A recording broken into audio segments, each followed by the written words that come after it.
Imagine a future where the planet creaks under the burden of too many people and far too few resources. Governments scramble to find solutions, but one drastic measure stands above all others: the idea that each nation must reduce its population by 5% every year. In the United States, that solution takes the form of a standardized test, officially labeled Form 10-241, but students across the country use a grim nickname: the thinning.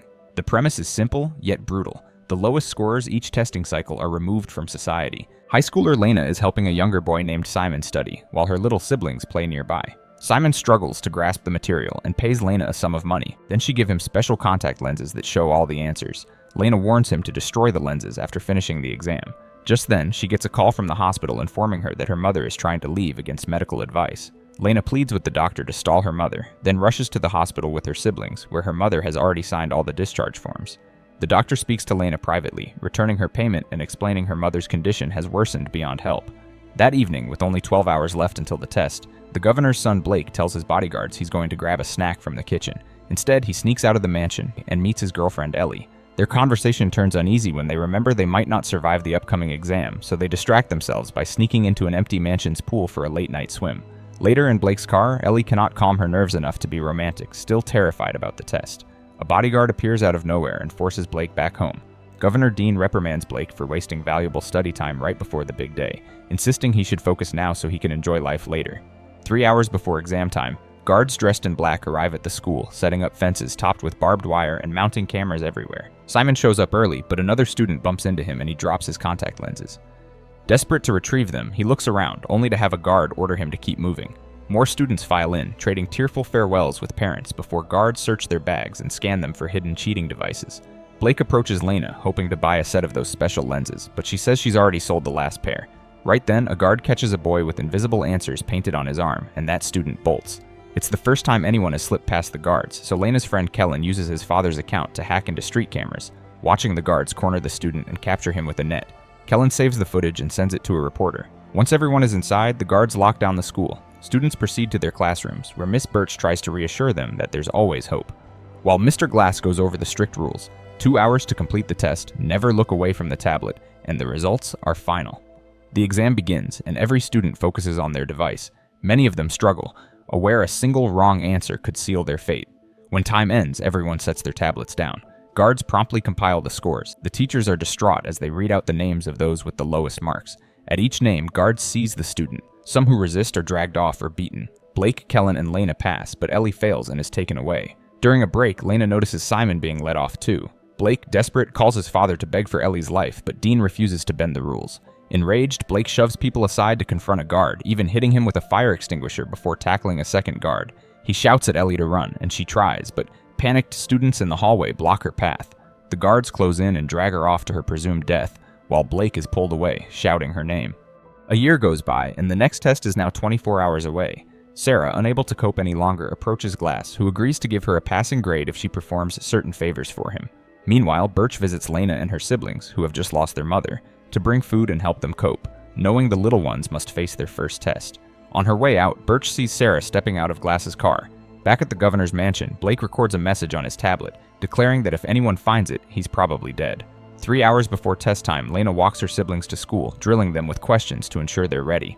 Dean attempts to show Blake some fatherly support, but Blake waves him off, telling him to save the speeches. A bodyguard notices Blake dropping an envelope in a mailbox on the way to school and delivers it to Dean. Moments later, the school is locked down again. In a kindergarten class, the teacher plays a propaganda cartoon explaining why the nation needs the thinning. Other countries eliminate elderly citizens or limit births, but the USA keeps only the brightest to remain on top. Then the students receive their tablets and start the test. Meanwhile, Dean opens the envelope and finds Blake's video, in which Blake admits he intends to purposely fail the test so his father can watch him die under the very system he endorses. Alarmed, Dean orders his bodyguards to bring Blake home, but the building is sealed off.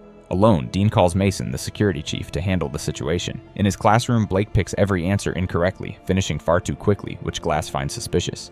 Elsewhere, a small child in kindergarten raises his hand, seeking help, but the teacher refuses because a guard is watching. Once time runs out, everyone lays down their tablets.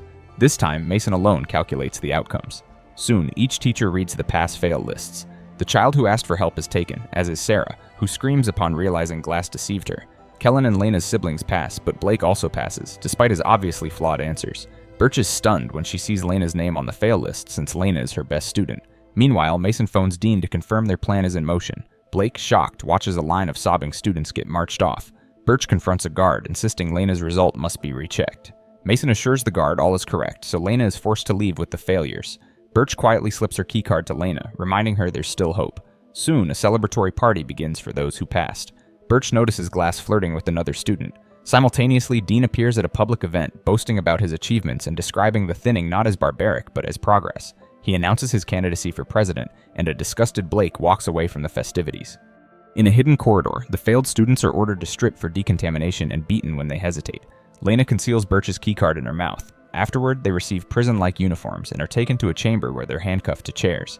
Nearby, Blake stages a fake illness in the hallway, catching a guard off guard and knocking him out with the guard's own weapon. Elsewhere, Kellen logs into his father's account again and watches the video feed of the failed students. It's too painful, so he glances away. Having stashed the unconscious body, Blake slips into the control room the moment Mason steps out, only to find the computer password protected. As the guards prepare to inject the failures, Blake cuts power to the entire facility, letting darkness and confusion reign.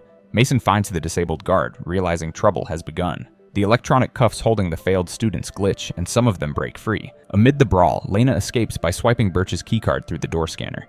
Mason races back to the control room, but Blake has already hidden in the vents. Up at the party, security tries to reassure everyone it's just a routine outage, then hauls Kellen's dad away to make repairs. While he works, Mason visits the basement, where the students have been cuffed again.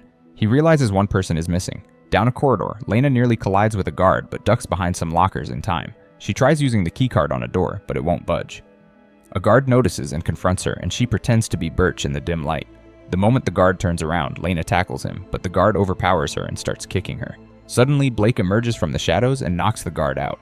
Lena realizes Blake purposely flunked the test, so they both suspect the test results were altered. Blake triggers an alarm, luring all guards to one corridor, while he and Lena return to the vents. Mason extends the lockdown, ignoring the fact that parents are supposed to pick up their children. While crawling through the vents, Blake criticizes Lena for selling cheat lenses to desperate students, suggesting she profited off their fear. Lena explains she only did it to pay her mother's medical bills, and Blake immediately apologizes. She also confesses she once had a crush on him. Over at the governor's home, a reporter presses Dean about the unending shutdown. Dean feigns ignorance, then discovers through the news that Kellen's reporter friend is right outside the school, interviewing worried parents. Mason forces each teacher to prove they still have their keycards. He's about to question Birch when Dean calls, raging at him to handle the problem immediately. Elsewhere, Lena and Blake continue navigating the vents until a segment collapses, sending Blake plunging into a swimming pool. Lena jumps after him, pulls his unconscious body to the edge, and revives him with CPR. Then they find fresh clothes in the locker room and locate a new vent to keep moving. At the party, some students try to leave, and guards violently stop them, prompting Kellen to record the brutality and send it to the reporter. Eventually, Lena and Blake reach a corridor near the server room. Lena's keycard slips out of her pocket, clattering on the floor. Hearing the noise, Blake clamps a hand over her mouth so they can stay hidden in the darkness, letting the guards pass by. Once the coast is clear, they move on to the science classroom. Climbing down from the vents, they make enough noise to alert a guard who starts hammering on the door. Lena quickly rigs a magnet to retrieve the dropped key. Blake shoves Lena back into the vents, preparing to distract the guard. He attempts to hide, but the guard breaks in and finds him, leading to a scuffle. One of them ends up unconscious. In the vent, Lena hauls up the magnet line and feels someone yank on it. To her relief, it's Blake, now disguised in the guard's uniform. Elsewhere, the guard from the scuffle reports to Simon that two teens are running around, one identified by the name Birch. Meanwhile, the teachers remain in a holding area. Birch flirts with Glass to steal his keycard. When Mason arrives demanding keycards, Birch shows him Glass's, pretending it's hers. The guards notice Glass has no keycard and detain him. The remaining teachers are dismissed. Mason begins interrogating Glass, trying to learn where the fugitives went. Returning to Lena, she slips into the server room via the vents and attempts to use the computer. The system demands Mason's password, so she messages Kellen, requesting help. Just then, Kellen's father finishes fixing the power and the lights flicker back on. Kellen regains his network connection and receives Lena's plea, sending her a video of Mason typing his password. Lena repeats the keystrokes and finally accesses the test program. She first checks her siblings' scores, relieved they truly passed. Then she checks hers, 98%, and realizes it was altered to a fail. Blake's real score is 15%, yet he's listed as a pass. Ellie had 88%, but was marked failing too. It appears Governor Dean has manipulated multiple results. Right then, Dean appears in a press conference, claiming Lena killed 2 guards after failing, and praising security for keeping everyone safe. Simultaneously, Kellen forwards footage of guards beating fleeing students to his reporter friend, who broadcast it on national television.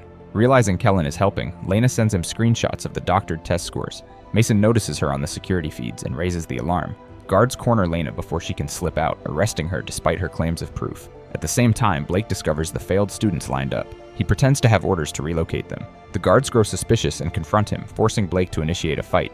He struggles briefly before being outnumbered and subdued. At the party, Kellen sees Lena's proof and forwards it to the reporter. She interrupts her broadcast to expose Governor Dean's family benefiting from the Tampered system. Chaos erupts at the mansion.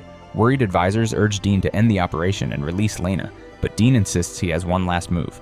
Soon, Lena is hauled in with the other failures, restrained while the guards prepare injections. Mason calls Dean for the green light, but Dean instructs him to revise the list and free those who truly passed. Lena rushes to a bound Blake, and they share a brief moment before guards drag her back. Additional guards are sent to the party to gather the students who genuinely failed, including Blake, who's also cuffed. Each person receives an injection and blacks out. Finally, the school gates open and relieved parents rush in to find their children. Lena embraces her siblings, who were kept safe by a teacher. Meanwhile, some families collapse in anguish when their children do not appear. Dean addresses the public again, blaming all wrongdoing on Mason. He feigns heartbreak over losing his own son, emphasizing that nobody, not even the governor's family, stands above the law. Later, a truck rumbles up to an illicit tech facility. Inside, Blake awakens, stunned to realize he's alive. The injection was merely a sedative. All around him, the other failed students also regain consciousness. Looking around, they see rows of people believed to have failed in previous years, laboring at the factory in grim conditions. Blake's eyes widen further when he spots Ellie, very much alive. Make sure to subscribe and turn on notifications so you can watch more videos like this.